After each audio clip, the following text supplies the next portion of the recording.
Amen, praise the Lord, good morning. स्वागत है आपका परमेश्वर की महिमा और परमेश्वर की प्रशंसा और बढ़ाई के लिए हमारे जीवन को फिर एक बार चुना गया है। और ये परमेश्वर की बहुत बड़ी योजना है हमारे जीवन के प्रति कि हम परमेश्वर के उस भयभक्ति में आगे बढ़ते हुए बहुत सारी बातों को प्राप्त कर सकते हैं। ओके, और परमेश्वर के असीम कृपा और असीम योजना के साथ जब हम जुड़ जाते हैं तो परमेश्वर हमारे जीवन में उत्तम से उत्तम कार्य ही नहीं करते, लेकिन उत्तम से उत्तम रीति से हमारे जीवन को पेश करने के लिए दूसरों के सामने तैयार होते हैं। आमीन। मत सोचिए कि आपके द्वारा कुछ नहीं हो सकता है। अक्सर वो दुनिया को बदल सकते हैं या उनके अंदर वो ताकत होती है अक्सर जिन्हें दुनिया कुछ भी करने लायक नहीं समझती है। अक्सर वो लोग दुनिया को बदल देते हैं। उनमें से आप एक हो सकते हैं, मैं एक हो सकता हूं। तो परमेश्वर की एक योजना के साथ हम जब आगे बढ़ते हैं तो परमेश्वर को धन्यवाद दें, परमेश्वर की महिमा और कृपा और भलाई के लिए काम करे और परमेश्वर हमारे जीवन में उत्तम से उत्तम कार्य करने पाए। ओके, एक उदाहरण के साथ आगे बढ़ते हैं। एक बार एक प्रोफेसर एक व्यक्ति के साथ, एक साधारण से व्यक्ति के साथ एक जगह पर जाते हैं और एक बहुत बड़े पिरामिड को नापने के लिए, उसकी ऊंचाई बताने के लिए बोलते हैं। क्या आप इसकी ऊंचाई बता सकते हो? वो व्यक्ति बोलता है कि मैं कैसे बता सकता हूँ। ठीक है, बोले नहीं, कोशिश करो। तो वो ऊपर से नीचे देखने लगा तो प्रोफेसर एक मजाकिया तौर पे बोले कि क्या आप ऊपर चढ़ के इसकी ऊंचाई नापोगे? उन्होंने कहा नहीं, मैं कैसे चढ़ सकता हूँ उसमें, ये पिरामिड इतना बड़ा है और मैं कैसे चढ़ सकता हूँ। लेकिन एक धीरज, संयम और बुद्धि से काम लेकर इस व्यक्ति ने, वो व्यक्ति प्रोफेसर तो चले गए लेकिन ये व्यक्ति बहुत सोच विचार के साथ उसको नापने में जुट जाता है। उसकी जैसी परछाई जा रही है, उसकी परछाई को, ये पिरामिड की परछाई को नापता है और फिर अपनी स्वयं की परछाई को नापता है। ऐसे करके जोड़ घटा और ये वो सब करने के बाद परफेक्ट उसकी हाइट उस प्रोफेसर को बता देता है। प्रोफेसर बोलता ठीक है, आपने नाप लिया। और जैसे ही वो किसी ऐसे व्यक्ति को जो पिरामिड से जो बनाए कारीगर या जो भी लोग थे उन लोगों से हाइट पूछी जाती है, परफेक्ट एग्जैक्टली उतनी ही हाइट उस व्यक्ति ने बताया था। ये हुआ कैसे? धीरज और संयम से और बुद्धि से काम लेने की वजह से। कई ऐसे कार्य कठिन हो सकते हैं, पर यदि समझबूझ से अगर हम काम लें, धीरज से, संयम से हम काम लें, तो बहुत से ऐसे कार्यों को हम देख सकते हैं। आपको पता है आज के वचन के, आज के मनन के लिए भी कुछ ऐसी ही बातें हैं। पौलुस जो कि रोमियो की पत्री में रोम की कलीसिया को लिखते हुए पहले अध्याय में हम देख रहे हैं 8वें पद में इस प्रकार कहता है, पहले मैं तुम सब के लिए यीशु मसीह के द्वारा अपने परमेश्वर का धन्यवाद करता हूं, क्योंकि तुम्हारे विश्वास की चर्चा सारे जगत में हो रही है। यदि धीरज से आगे बढ़े, यदि संयम से आगे बढ़े तो आपके जीवन की चर्चा, आपकी चर्चा सारे जगत में होने के लिए तैयार है। विश्वास की चर्चा जो प्रभु यीशु मसीह पर है। मेरे और आपका जीवन परमेश्वर ने यूं ही नहीं चुना। मैं हमेशा बोलता हूं, एक मकसद और एक योजना के साथ चुना है और उसको पूरा करने के लिए मेरे और आपके जीवन को परमेश्वर बहुत आयत के साथ इस्तेमाल भी करना चाहते हैं, और इसकी योजना परमेश्वर ने पहले से बनाकर रखा है। सो परमेश्वर के एक असीम योजना को जो हमारे इस मिट्टी रूपी बर्तन में उन्होंने रखा है, उसको फैलाने के लिए मैं और आप तैयार हो जाए, संयम से काम लें, आपकी चर्चा सारे जगत में हो जाएगी। इतना ही नहीं, कुछ और बातें आगे लिखी हुई है। परमेश्वर जिसकी सेवा में अपनी आत्मा उसके पुत्र के सुसमाचार के विषय में करता हूं। वही मेरा गवाह है कि मैं तुम्हें किस प्रकार लगातार स्मरण करता रहता हूं और नित्य अपनी प्रार्थनाओं में विनती करता हूं कि किसी रीति से अब तुम्हारे पास आने की मेरी यात्रा परमेश्वर की इच्छा से सफल हो, क्योंकि मैं तुमसे मिलने की लालसा करता हूं कि मैं तुम्हें कोई आत्मिक वरदान दूं जिससे तुम स्थिर हो जाओ।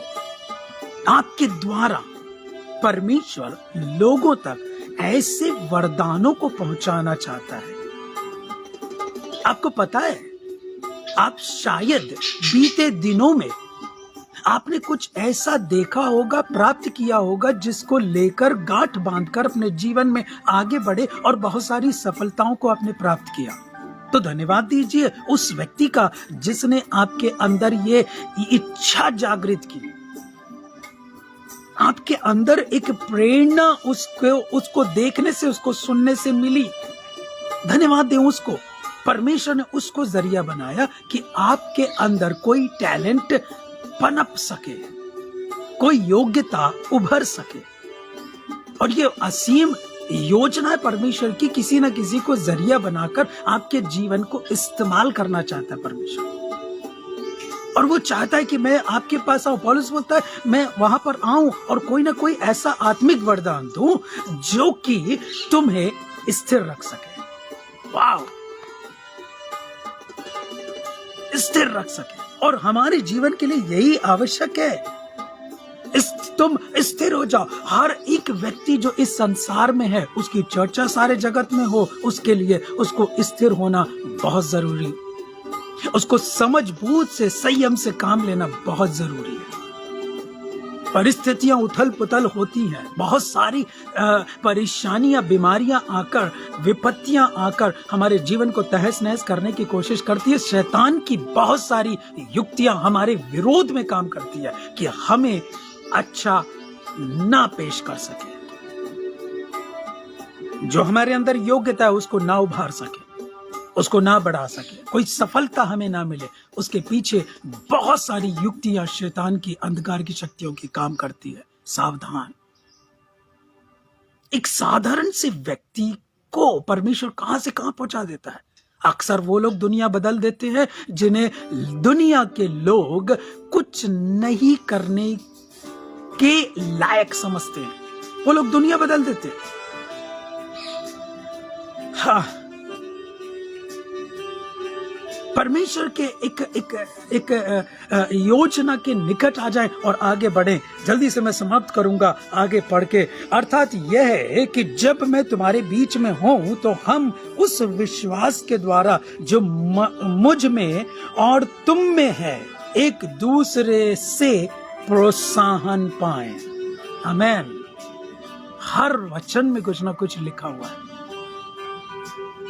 मैं उसी एक वचन को लेकर आगे बढ़ सकता हूँ। बहुत सारे टीचिंग या रेफरेंस देकर मैं टीचिंग ले सकता हूँ परमेश्वर की अगुवाई में, बट मैं सिर्फ पढ़कर परमेश्वर ने जो शब्द दे रहा है उस शब्दों के द्वारा हमारे जीवन को मैं प्रोत्साहित करना चाहता हूँ। आपके द्वारा परमेश्वर इस जगत में नाम फैलाना चाहता है, आपके नाम को भी फैलाना चाहता है, परमेश्वर के नाम को भी फैलाना चाहता है और आपके जरिए लोगों में स्थिरता के जीवन को लाना चाहता है। ऐसे वरदानों को उन्हें देना चाहता है।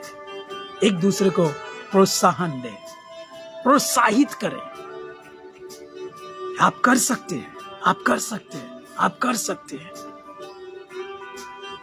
मुझे याद आता है वो वाक्य कि जो दो मेंढक, कुछ मेंढक रहते शायद गड्ढे के अंदर, और जो उछल कूद करने के बाद भी वो बाहर नहीं निकल पाते हैं, लेकिन एक मेंढक कोशिश करता रहता है और वो बाहर निकल आता है। बाद में पता चलता है वो बहरा है। जब बाहर से मेंढक खड़े होकर नीचे से और बाहर से ऊपर से देख रहा है कि वो लोग उछल कूद कर रहे हैं, नीचे से देख रहा है ये लोग उछल कूद कर रहे हैं, ये सोच रहा मुझे प्रोत्साहित कर रहे हैं कि कर सकते हो, और मैं निकल गया।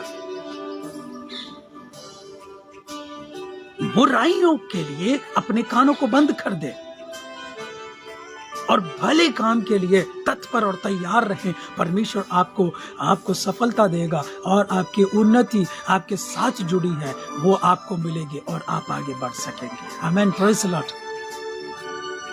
ये अद्भुत है परमेश्वर के निकट में। इतना ही नहीं, हाँ, मैं कल आगे के वचन को जरूर लूंगा और उसमें से हम 2-3 वचन को कल हम लेकर आगे बढ़ेंगे और कुछ बातों को सीखेंगे। परमेश्वर हमें आशीष दे और अपने अनुग्रह में बढ़ाए, अपने कृपा दृष्टि में बढ़ाए। मैं प्रार्थना करूं। प्रभु, धन्यवाद देते हैं सुंदर बातों के लिए, सुंदर वचन के लिए, आज के दिन के लिए जो हमारे जीवन में आपने प्रदान किया है। अपनी महिमा को लीजिए, हर एक को संयम की आत्मा, धीरज की आत्मा देकर अपनी महिमा के लिए आगे बढ़ाइए। जब लोग नहीं समझते हैं कि ये कुछ लायक है, प्रभु इन्हें लायक बना लीजिए। इन्हें वो कार्य आपने सौंपा है जो जगत में इनके नाम को कर सकता है, आपके राज्य को फैला सकता है। एक दूसरे को हम आपस में प्रोत्साहित करें और आपकी महिमा के लिए परमेश्वर पिता वरदान, वो ऐसा वरदान हमारे जरिए उन तक पहुंचने दीजिए ताकि वे स्थिर हो जाएं और आगे बढ़ सके। कुछ ऐसा कारनामा करके दिखाएं जिससे आपको भी महिमा मिले और इस दुनिया में भी आपका राज्य फैलता चले जाए। सारी महिमा आपको मिले, यीशु के नाम से मांगते, आमीन, आमीन। God bless you, take care. सुंदर बातें परमेश्वर जब प्रकट करता है तो वो अपनी महिमा के लिए हमारे जीवन को इस्तेमाल करना चाहते हैं। परमेश्वर बहुत आयत की आशीष दे। Have a nice day.